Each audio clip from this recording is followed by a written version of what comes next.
Chères familles, chers amis, chers frères et sœurs connus ou inconnus, je vous dis bonjour depuis le monastère de Chucuito, au Pérou.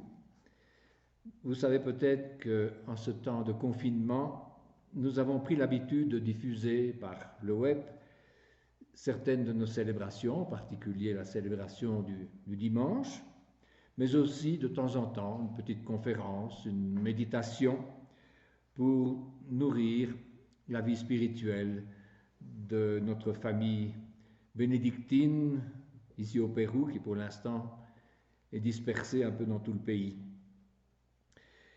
Bien sûr, tout cela est en espagnol, mais nous avons pensé que cela pouvait répondre aussi à une attente chez nos proches et amis francophones, et c'est pourquoi nous vous proposons aussi cette méditation en français. Confrontés à la situation exceptionnelle que nous vivons, à cette crise mondiale du coronavirus, confrontés en particulier à des semaines de confinement, de quarantaine, se pose toujours une question fondamentale. Comment faire de tout cela une opportunité pour grandir en humanité, ou plus simplement pour aimer plus, aimer davantage. Car il s'agit d'essayer de transformer les événements en occasion, en opportunité, pour devenir porteur d'espérance et non en motif de nous lamenter et de désespérer. En ce temps de confinement, nous sommes en présence d'une réalité tout à fait exceptionnelle qui nous confronte en particulier à trois situations tout à fait inhabituelles pour la grande majorité des gens. Le silence, la solitude et la stabilité. Je voudrais regarder ces trois aspects de notre vie actuelle à la lumière de la tradition bénédictine, car je pense que Saint Benoît peut nous aider, même s'il s'est adressé à des moines dans le contexte très particulier d'un monastère. Le premier point, c'est donc le silence. Saint Benoît parle de l'amour du silence. Dans sa règle, au chapitre 6, il dit ceci: « S'il y a des circonstances où nous devons renoncer à de bonnes conversations par amour du silence, combien plus devons-nous nous abstenir des conversations mauvaises ?» Saint Benoît ne condamne pas la parole, mais il sait par expérience que seule la parole née du silence, née dans le silence de l'écoute, peut donner la vie. Benoît, en ce sens, est l'héritier des anachorètes, des premiers moines du désert d'Égypte, qui vivaient en solitaire, et leur réputation de sainteté leur attirait beaucoup de visiteurs qui chaque fois posaient la même question: « Abba, Père, donne-moi une parole de vie. » Et parfois, il devait attendre toute une journée en plein soleil avant que le Père spirituel daigne donner une parole, une petite phrase, mais une phrase dense, une vraie nourriture avec laquelle le visiteur repartait tout à fait comblé et heureux. Benoît est l'héritier aussi de cette tradition.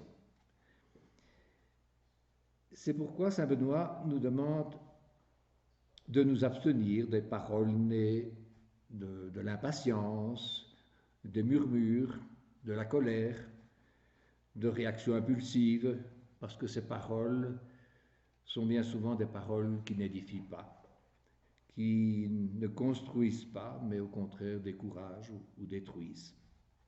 En ce domaine, l'ennemi du moine, c'est la parole futile, mondaine, sans poids. Pour Saint Benoît, au contraire, le silence a du poids. opposant le silence empreint de gravité à la parole prononcée avec légèreté. En parlant beaucoup, dit-il, tu n'éviteras pas le péché. Bien sûr, il faut garder les nuances. D'ailleurs, Benoît ajoute, mort et vie sont au pouvoir de la langue. La parole peut être donc, bien sûr, source de vie, nous le savons tous par expérience. Mais nous savons aussi que, comme dit l'apôtre Saint Jacques dans sa lettre, de la même bouche sortent bénédiction et malédiction. Donc, attention.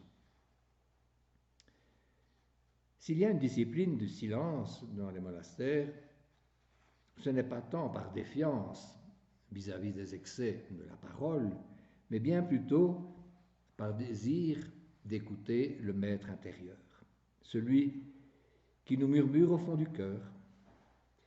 C'est par désir d'entrer dans cette cellule intérieure où respire la présence unique, selon la belle expression de Maurice Zundel. La cellule intérieure où respire la présence unique. Malheureusement, beaucoup d'entre nous ignorent ou ont oublié qu'ils sont habités par cette présence intérieure qui cherche à se faire entendre. Celle-ci se manifeste notamment par des intuitions, mais nous ne prêtons pas suffisamment attention à ces intuitions qui viennent déranger le programme de nos journées bien établies. Pourtant, si nous leur faisions davantage confiance, nous ne remettrions pas indéfiniment telle ou telle décision, telle démarche, telle visite, tel geste qui se révélerait pourtant porteur de vie et de fécondité. Ceci dit, je ne veux pas donner une image fausse de la vie dans un monastère. Il suffit de passer quelques jours dans une communauté comme la nôtre, ici à Chucuito, pour se rendre compte qu'il y a des espaces de conversation très animés, et place pour des rires et de la détente, en particulier lorsque nous faisons tous ensemble la vaisselle ou au moment de la récréation du soir. Mais il reste vrai que lorsque nous essayons d'entrer dans le silence intérieur, en particulier au moment de l'oraison, nous sommes envahis par l'agitation des pensées, des émotions qui remontent à la surface. C'est pourquoi l'oraison demande du temps. Il faut attendre que disparaisse peu à peu cet assaut de distraction pour alors entrer dans le grand silence de la présence de Dieu et nous reconnecter avec la source profonde. En ce temps de silence actuel, une nouveauté dans nos habitudes, écrit le pape François récemment, apprenons à écouter, que cette situation fasse grandir notre capacité à écouter. Ce temps de silence, en effet, ce temps de silence forcé, peut être une opportunité pour découvrir la valeur du silence, pour aimer le silence et pour affiner notre écoute. Écouter le Seigneur, écouter les autres et aussi, bien sûr, écouter notre être profond. Voilà pour un premier point à propos du silence. Un second point, un second thème, celui de la solitude. Un monastère est un lieu de communion qui favorise, bien sûr, la vie communautaire, tout en permettant et respectant la solitude de chacun. La solitude, surtout au début, c'est exigeant. Et de plus, c'est le lieu d'un affrontement avec nos agitations, avec nos passions, avec nos petits démons intérieurs. Vivre seul avec soi-même signifie reconnaître et s'accepter soi-même tel que je suis. Cela signifie enlever le masque. C'est le temps du combat spirituel qui permettra une réconciliation peu à peu avec notre propre réalité. En temps normal, nous échappons facilement à cette confrontation avec nous-mêmes, engagés dans de multiples activités, sans doute excellentes, mais qui nous évitent de devoir regarder à l'intérieur de nous. L'exemple de la vie de saint Benoît comporte tout un enseignement à cet égard. Il commença sa vie monastique par 3 années de vie solitaire, dans un ermitage, dans une grotte à Subiaco, 60 km au nord-est de Rome, où Benoît a vécu ignoré de tous, sauf d'un brave moine qui vivait pas trop loin, qui lui apportait régulièrement de la nourriture, qu'il attachait à une corde qui descendait le long de la falaise.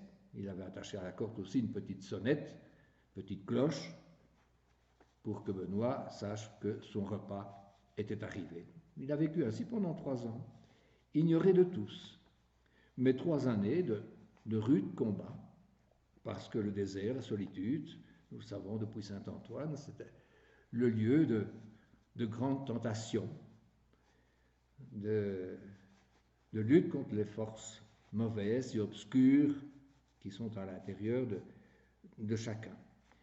Et de ce combat, saint Benoît, nous dit saint Grégoire, qui est son biographe, saint Benoît est sorti victorieux, et après ces 3 années de combat victorieux, il est vraiment devenu un homme spirituel, un maître spirituel. Et comme toujours, cela se sait, et beaucoup cherchent à le rencontrer, viennent le trouver dans sa solitude, et en particulier un groupe de moines d'un monastère voisin qui venait de perdre leur abbé et qui viennent pour convaincre Benoît de prendre la tête de la communauté. Saint Benoît n'a aucune envie de quitter sa solitude, mais ils insistent tellement que peu à peu, il accepte. Il accepte, il arrive dans ce monastère, il inaugure la vie commune, il est sans doute un peu rigide et maladroit, toujours est-il qu'immédiatement il rétablit une règle très, très stricte, plus question pour ces moines de vivre à leur guise, à tel point que très rapidement, une hostilité féroce se crée entre Benoît, le moine observant, et ces moines qui avaient pris des habitudes dissolues, à tel point qu'il décide de s'en débarrasser. Et pour s'en débarrasser, il mêle à sa boisson du poison. Ils veulent empoisonner Benoît. Benoît n'est pas un miracle près. Avec un signe de la croix, il brise le verre et se rend compte, évidemment, de l'attitude de ces moines qui ne veulent plus de lui, et il n'insiste pas. Tout content, il retourne à sa solitude, à sa chère solitude, où, dit Grégoire, il habita avec lui-même sous le regard de Dieu. C'est cette phrase que je veux souligner. Il habita avec lui-même sous le regard de Dieu. Vivre avec soi-même. C'est ce que la solitude qui nous est imposée, par exemple en ce moment, nous offre et nous propose. On dit que ces dernières années, les hôtelleries, les monastères, du moins en Europe, ne désemplissent pas. Beaucoup sont attirés par le silence et l'ambiance de paix, de recueillement d'un monastère. À ce sujet, en lisant un livre écrit par un abbé trappiste, j'ai été frappé par son commentaire. Ce qui attire ces hôtes, écrit-il, c'est avant tout la recherche de la sérénité intérieure et de la paix du cœur. Ils ne sont pas à la recherche de Dieu, mais d'eux-mêmes.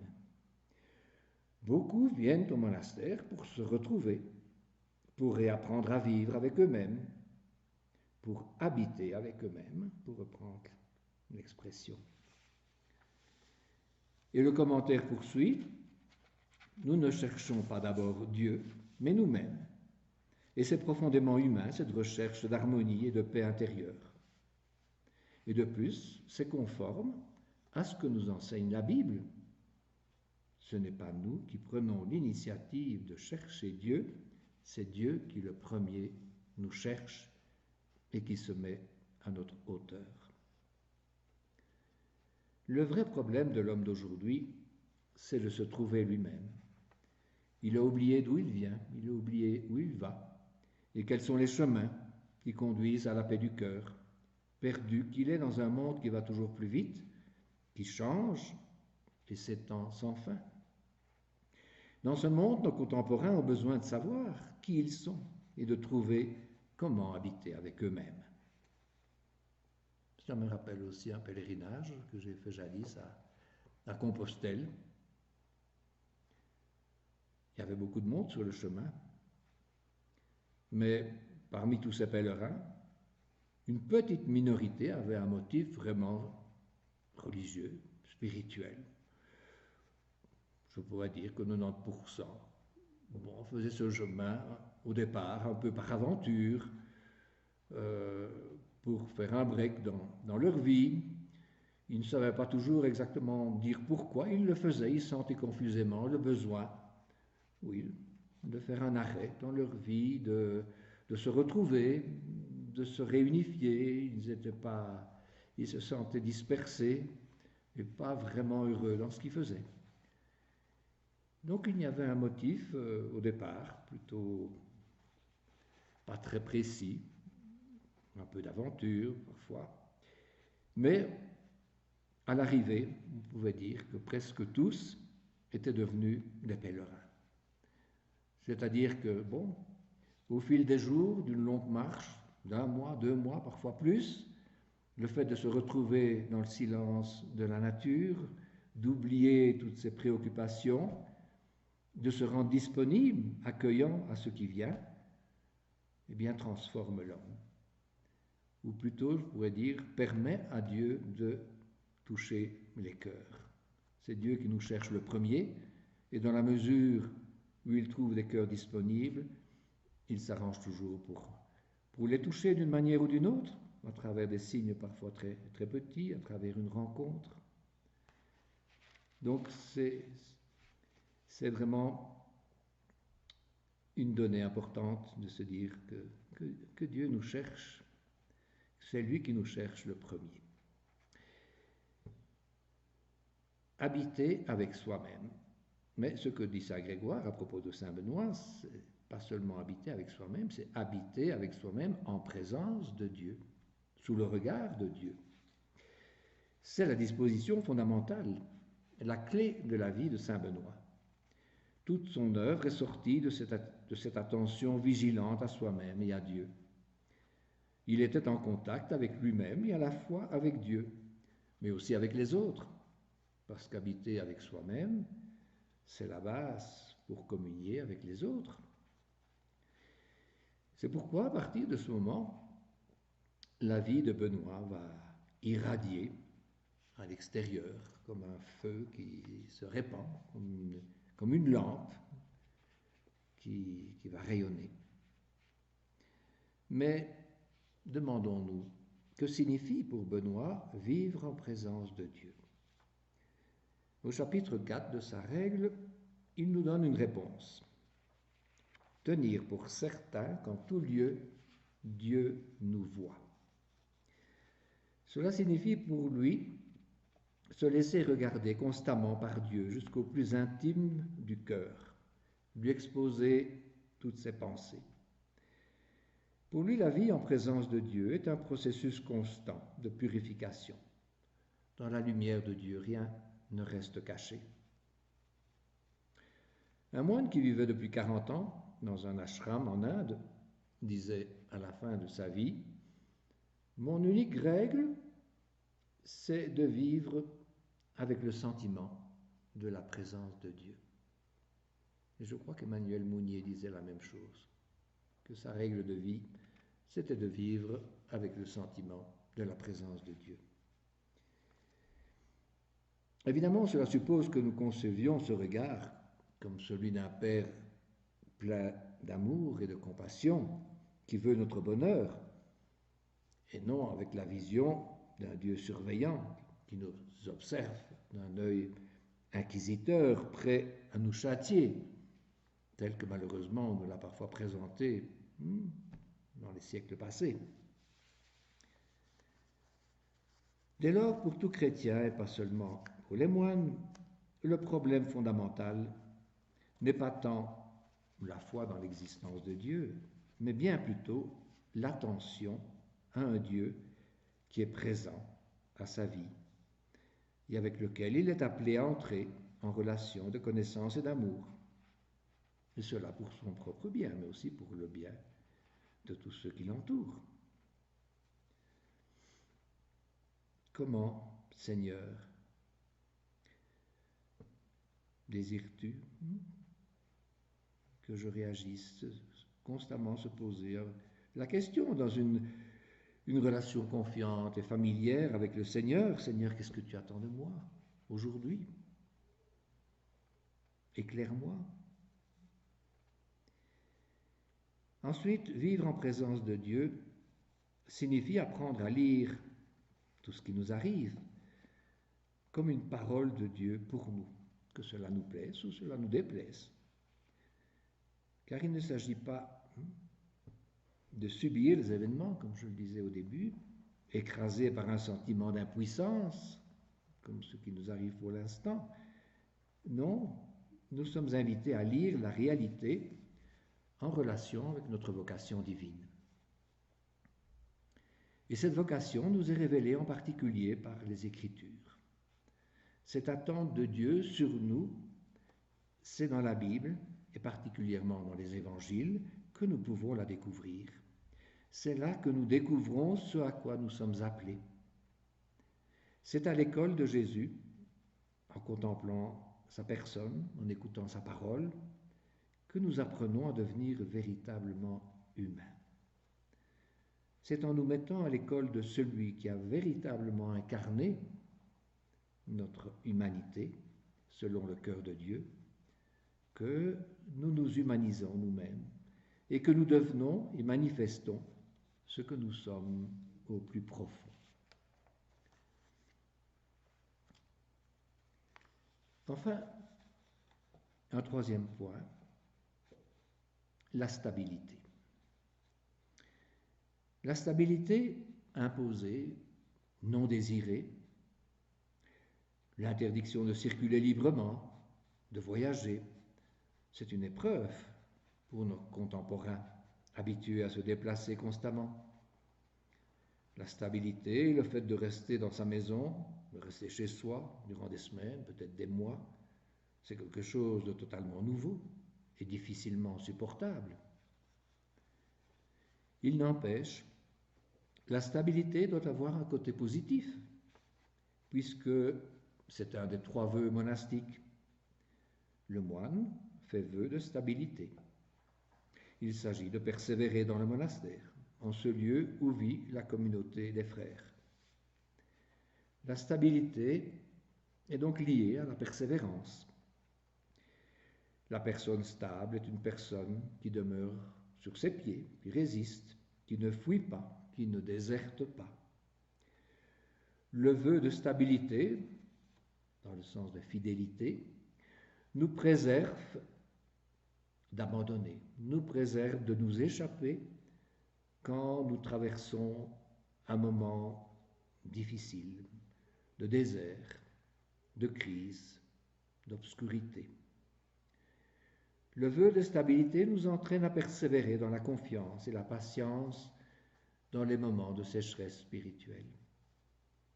Et persévérer dans la fidélité peut être rude et exigeant. Mais peu à peu, un nouvel horizon peut s'ouvrir. Notre existence peut prendre un nouvel élan. La stabilité nous incite à accepter la situation que je ne peux changer et à ne pas perdre notre énergie avec des rêves irréalistes. Il s'agit de croître et de nous épanouir là où nous avons été plantés, au sein de telle famille, de telle communauté, à telle époque, dans telle situation. Le bonheur ne consiste pas à changer constamment. Et de plus, la limitation de mouvement, comme toute limitation, peut être un facteur de créativité. Et je crois qu'on peut s'en rendre compte en ce moment, que nous avons beaucoup d'exemples qui nous viennent à la mémoire.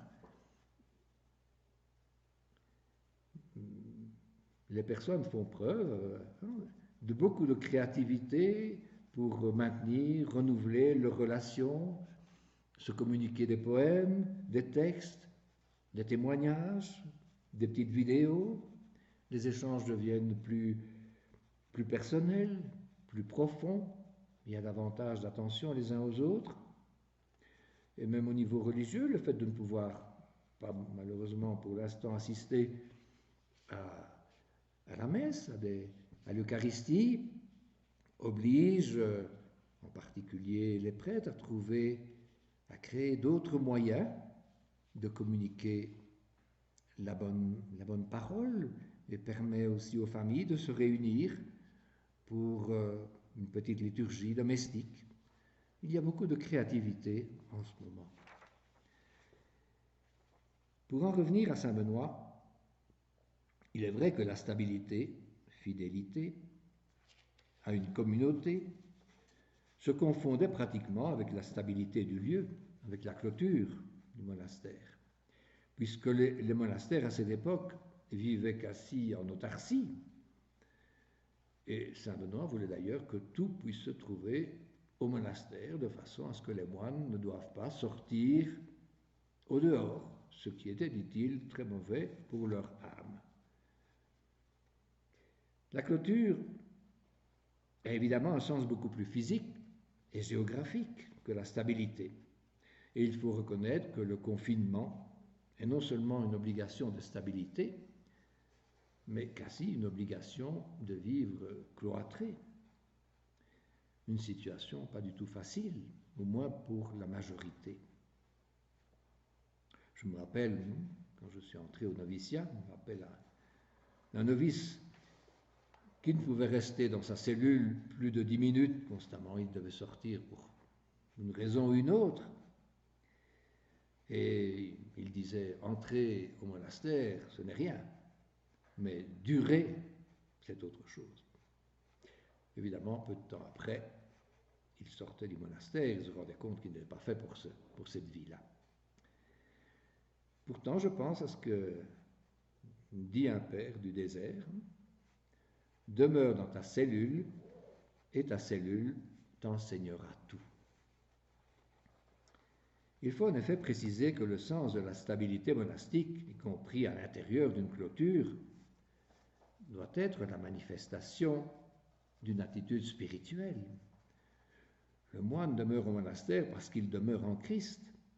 Le but, c'est d'arriver à la stabilité du cœur, qui vient de la conviction que Dieu est présent partout, que nous n'avons pas à le chercher ailleurs, et que si je ne peux le trouver ici et maintenant, je ne le trouverai nulle part ailleurs. À ce propos-là, j'ai un petit texte là, de Jean Tauler, un mystique du XIVe siècle, qui écrivait déjà ceci. Or donc, bien des gens et des novices en spiritualité se jettent sur de multiples pratiques. Ils veulent vivre toute une année de pain et d'eau, ou bien chercher un autre lieu, courir en pèlerinage, c'est tantôt ceci, tantôt cela. Moi, je m'en vais vous dire le chemin le plus court, le plus direct. Entre en ton tréfonds. Recherche ce qui s'y trouve, ce qui s'oppose le plus à ton progrès et te retient. Cela, guette-le et jette cette pierre au fond du Rhin. C'est la rivière qui passait là près de chez lui. Sinon, cours au bout du monde, fais ce que tu voudras, cela ne te servira de rien. C'est écrit au XIVe siècle, mais c'est toujours bien actuel. Et je voudrais terminer avec le témoignage d'un journaliste français qui s'appelle Jean-Paul Kaufmann, qui fut prisonnier au Liban. Entre parenthèses, c'est justement un aspect positif de ce confinement, de recevoir comme ça des témoignages, des textes intéressants. Et parmi ceux que j'ai reçus ces derniers jours, il y avait ce témoignage qui m'a interpellé en préparant ce que je suis en train de vous dire. Je ne vais pas tout vous lire, mais donc il écrit: pendant 3 ans, je n'ai pas vu la lumière du jour dans ma cellule. À chaque fois que nous changions de lieu de détention, des caves le plus souvent, nos gardiens prenaient un soin extrême à masquer les éventuelles lucarnes. Je crois qu'effectivement mes 3 années de détention m'ont fait passer par un pressoir qui m'a changé le goût de la vie. Je suis un peu un ressuscité. Lorsque me reviennent les images de ma libération, je pense souvent à Lazare sortant du tombeau. Jamais je n'ai vécu autant de proximité avec Dieu que lorsque j'étais dans mon cachot libanais. La conversion ne s'est pas faite dans la fulgurante d'un instant. Cela s'est fait peu à peu, de manière imperceptible. Quelque chose qui vous gagne dans la solitude, dans le noir. J'avais les yeux bandés. Un sentiment très étroit de proximité avec une présence invisible. Une présence qui me répond, qui me dit: tu n'es pas abandonné, tu n'es pas seul. Je n'ai jamais eu autant conscience de l'extraordinaire dimension de Pâques que depuis ma libération. Bon, ben voilà, c'est évidemment un exemple extrême de confinement, mais un exemple que dans une situation parfois terrible peut naître quelque chose de nouveau et de beau. Faire de ce qui nous est donné, qui nous est demandé de vivre maintenant, en faire une opportunité pour grandir en humanité, personnellement et communautairement. C'est en tout cas ce que je vous souhaite à tous. Merci de votre attention.